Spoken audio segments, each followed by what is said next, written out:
Hello दोस्तों, स्वागत है GK Vikram study YouTube channel में आप सभी को। दोस्तों, आज की इस वीडियो में डिस्कस करेंगे मानव रक्त यानी कि ह्यूमन ब्लड के बारे में। तो दोस्तों, आप लोग इस वीडियो को पूरा वॉच कीजिएगा क्योंकि इस टॉपिक से एग्जाम में काफ़ी बार पूछा जाता है सारे क्वेश्चन। तो आप लोग इस वीडियो को पूरा ध्यान से देखिएगा एंड तक। तो चलिए दोस्तों, बिना विलंब किए इस वीडियो को शुरू करते हैं।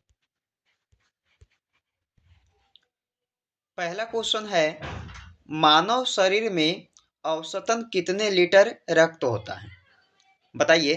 पहला क्वेश्चन में पूछा गया कि मानव शरीर में औसतन कितने लीटर रक्त होता है। तो आप सभी का आंसर हो जाएगा दोस्तों 5 से 6 लीटर औसतन जो है ये मानव शरीर में रक्त होता है। ऑप्शन सी राइट आंसर होगा, याद रखिएगा। चलिए, अगला क्वेश्चन है, रक्त के कितने भाग होते हैं? देखिए, रक्त के जो है ये कितने भाग होते हैं? तो 4 भाग होते हैं। ऑप्शन डी सही हो जाएगा। अगला क्वेश्चन, मानव रक्त किस प्रकार का उत्तक है? मानव रक्त ये किस प्रकार का उत्तक कहलाता है? तो आप सभी का दोस्तों राइट आंसर ऑप्शन ए हो जाएगा। तरल संयोजी उत्तक कहलाता है मानव रक्त का जो है ये किस प्रकार का उत्तक है? तो तरल संयोजी उत्तक है। अगला क्वेश्चन, अगले क्वेश्चन में पूछा है कि मानव, यहाँ मानव हो जाएगा दोस्तों, कि मानव के रक्त के कितने समूह होते हैं? तो मानव के रक्त के कितने समूह होते हैं? तो 4 समूह होते हैं। ऑप्शन डी सही हो जाएगा। चलिए, अगला क्वेश्चन, रक्त में कितना प्लाज्मा होता है? रक्त में कितना प्रतिशत प्लाज्मा होता है? तो 60% होता है। याद रखिएगा, 60%। चलिए, अगला क्वेश्चन, रक्त में कौन सा धातु पाया जाता है? रक्त में कौन सा धातु पाया जाता है? तो देखिएगा, आंसर क्या रहेगा इसका दोस्तों? ऑप्शन बी रहेगा, लोहा। रक्त में जो है लोहा पाया जाता है, और लोहा धातु यानी कि ऑप्शन बी। चलिए, अगला क्वेश्चन, रक्त का थक्का जमाने वाला मुख्य प्रोटीन कौन सा है? तो रक्त का थक्का जमाने वाला जो मुख्य प्रोटीन है वो कहलाएगा fibrinogen. Option C right answer हो जाएगा। चलिए, अगला क्वेश्चन, WBC का निर्माण कहाँ होता है? तो WBC का जो निर्माण है दोस्तों ये होता है अस्थि मज्जा में। ऑप्शन सी राइट आंसर होगा, अस्थि मज्जा में। चलिए, अगला क्वेश्चन, चलिए इसमें पूछा है कि मानव रक्त में सबसे कम पाए जाने वाला कोशिका कौन सा है?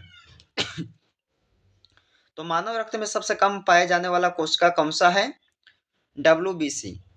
WBC आप सब याद रखिएगा, ऑप्शन बी राइट आंसर हो जाएगा। अगला है, इसमें पूछा है कि प्लेटलेट्स का जीवन काल कितना होता है? प्लेटलेट्स का जो जीवन काल है वो 8 से 10 दिन का होता है। ऑप्शन सी राइट आंसर हो जाएगा। 11 नंबर क्वेश्चन, मानव रक्त में सबसे ज्यादा पाए जाने वाला कोशिका कौन सा है?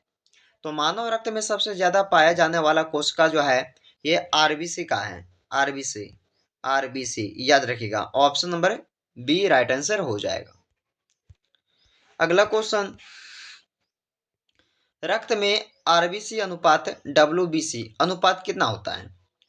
तो देखिएगा कितना होता है दोस्तों, 600:1 होता है,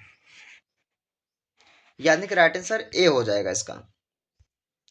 अगला क्वेश्चन, कौन सा विटामिन रक्त का थक्का बनाने में मदद करता है? कौन सा विटामिन? तो विटामिन के, शायद पता होगा दोस्तों आप सभी को। आंसर क्या रहेगा इसका? ऑप्शन डी रहेगा, विटामिन के, जो रक्त का थक्का बनाने में क्या करता है? हेल्प करता है। चलिए, अगला क्वेश्चन है, मानव शरीर में रक्त की मात्रा कुल वजन का कितना प्रतिशत होती है? तो मानव शरीर में रक्त की मात्रा का कुल वजन का कितना प्रतिशत होता है? तो 7% होता है। Option number A right answer होगा। ये एग्जाम्स के लिए इंपॉर्टेंट है दोस्तों, एग्जाम में कई बार पूछा भी जा चुका है। अगला है, इसमें पूछा है पुरुषों की तुलना में महिलाओं में रक्त कितना होता है? पुरुषों की तुलना में महिलाओं में रक्त जो है आधा लीटर कम होता है। Option number B right answer होगा। याद रखिएगा, वेरी वेरी इंपॉर्टेंट क्वेश्चन है। 16 नंबर क्वेश्चन, आरबीसी का मुख्य कार्य क्या होता है? आरबीसी का मुख्य कार्य होता है ऑक्सीजन का परिवहन करना। देखिए आंसर ए हो जाएगा दोस्तों। काफी मोस्ट इंपोर्टेंट क्वेश्चन ये भी आपके लिए बन सकता है, इसे भी आप लोग याद रखिएगा। देखिए सारे क्वेश्चन जो है इंपॉर्टेंट है दोस्तों, तो आप लोग पूरा ध्यान से देखिएगा इस वीडियो को, और वीडियो पसंद आए तो दोस्तों के यहाँ जरूर शेयर कीजिएगा।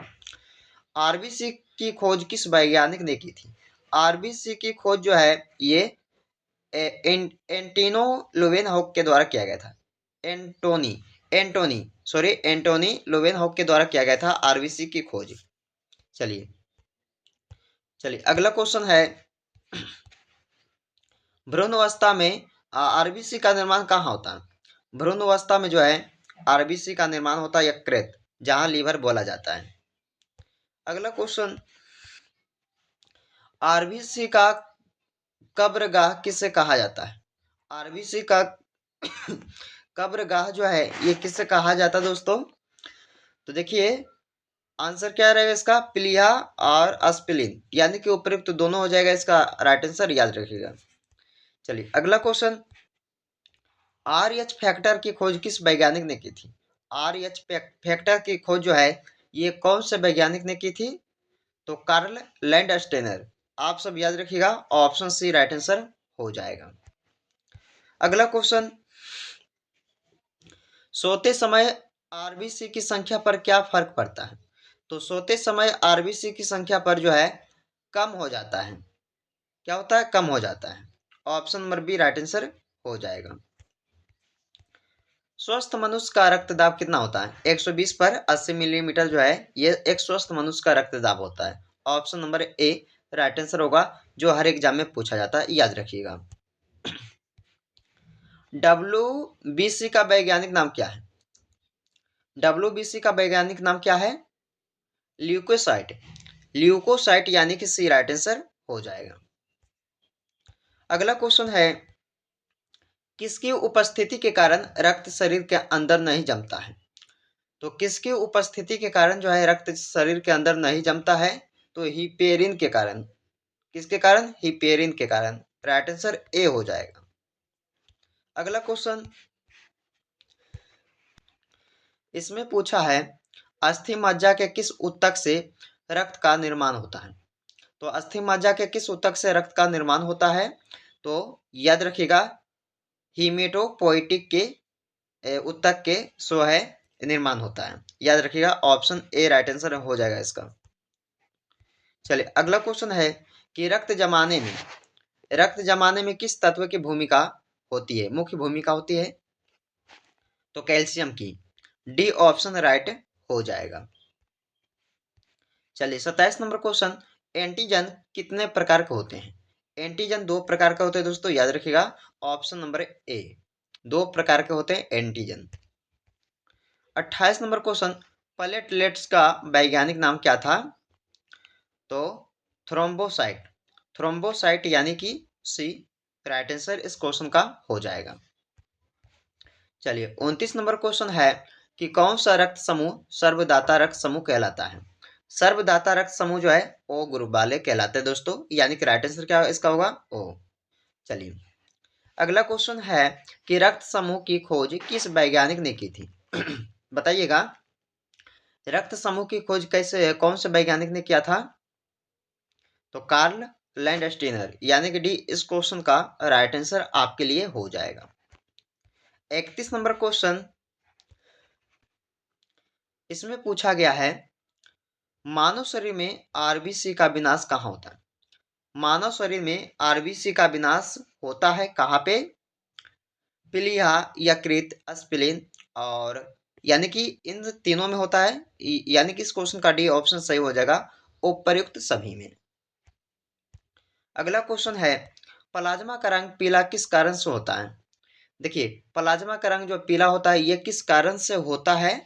तो बिलीरुबिन के कारण से होता है। ये दोस्तों वेरी वेरी इंपॉर्टेंट क्वेश्चन, याद रखिएगा आप सब। ओके चलिए अगला क्वेश्चन है, मनुष्य के रक्त का पीएच मान कितना होता है?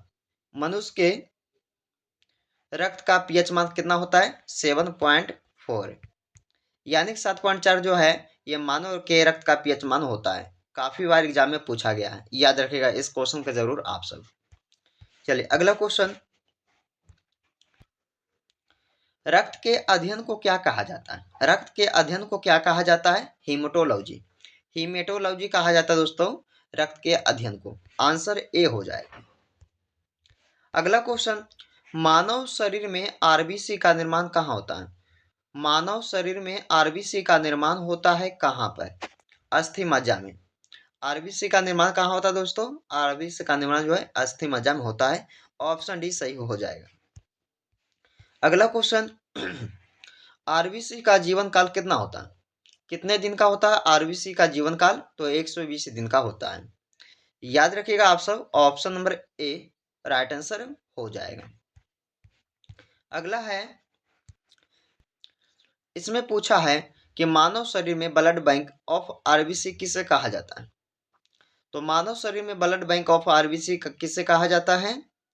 तो देखिए पीलिया, तिल्ली, स्प्लीन, यानी कि इन सभी को कहा जाता है। ऑप्शन डी सही होगा इस क्वेश्चन का, उपर्युक्त सभी को कहा जाता है ये मानव शरीर में ब्लड बैंक ऑफ आरबीसी। अगला है, आरबीसी की कमी से कौन सा रोग होता है? आरबीसी की कमी से एनीमिया रोग होता है। कौन सा रोग? Anaemia. Option C right answer होगा दोस्तों, याद रखिएगा आप सब। चलिए अगला है, इसमें पूछा गया है कि मानव शरीर में किस अंग में रक्त नहीं पाया जाता है? तो कौन से अंग में जो है रक्त नहीं पाया जाता है? कॉर्निया में। Option number B right answer होगा दोस्तों, आपके लिए हो जाएगा बी ऑप्शन, कॉर्निया, जहां पे अंग में जो है खून नहीं पाया जाता है। चलिए अगला क्वेश्चन है, रक्त का शुद्धिकरण की प्रक्रिया को क्या कहा जाता है? रक्त का शुद्धिकरण की प्रक्रिया को कहा जाता है डायलिसिस। डायलिसिस यानी कि ऑप्शन नंबर ए इस क्वेश्चन का राइट आंसर हो जाएगा। तो दोस्तों मानव रक्त से संबंधित कुछ ऐसे क्वेश्चन इस वीडियो में कवर किए थे जो सारे एग्जाम में इंपॉर्टेंट रहेगा दोस्तों आपके लिए। तो आप लोग इस वीडियो को पूरा वॉच कीजिएगा। तो चलिए आपसे फिर मिलते हैं दोस्तों अगले वीडियो में। जब तक आप लोग इस वीडियो में बने रहिए।